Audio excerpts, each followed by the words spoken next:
знаејќи вака како се случувале работите. Дали тоа доброволно господинот Груевски ја напуштил Македонија пред да биде издадена наредбата за неговото приведување пред суд, или па може би бил киднапиран. Очекувам и Груевски и Унгарија да дадат одговори, затоа што тука се отварат и други прашања. И во поглед на азил, правото на азил и сето друго, и други околности. Редот е како држава да го поставиме јавно тоа прашање, затоа што после одговорот на ова прашање следуваат сериозни други прашања кои што имат дебела суштина. Истрагата ќе ги даде сите одговори на се. Јас го разбирам гневот, постои кај мене, постои кај вас, постои кај јавност и со право е.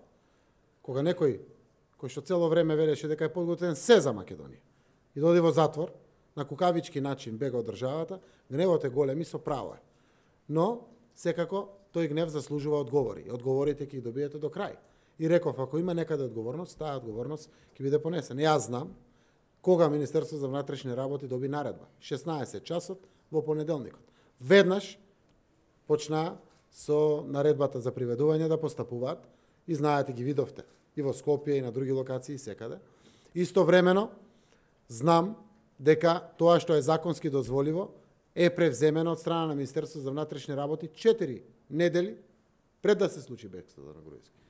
Зборувам согласно нивните јавни овластувања кои што ги имат, е преземено се. Јас сум информиран за сите детали, кога, што, како се случувало. И впрочем знаете дека господинот Груевски беше транспарентен, присутен на седници во парламент и на комисии, во судските процеси. Често се објавува слики како тоа џогира, односно трчи покрај кеот со неговото обезбедување. Тоа прво потврдува дека нема никакви закани по живот, што значи лаже. Втората работа дека апсолутно немало никакви индикации дека човекот нешто ќе направи. Од тој аспект сепак потврдувам дека 4 недели претходно, а можеби и повеќе, ќе кажат деталите внатрешни работи, постапувале со своите овластувања кои што се однесуваат токму поврзани на следење и не знам, внимателност во делот на однесувањето и слично.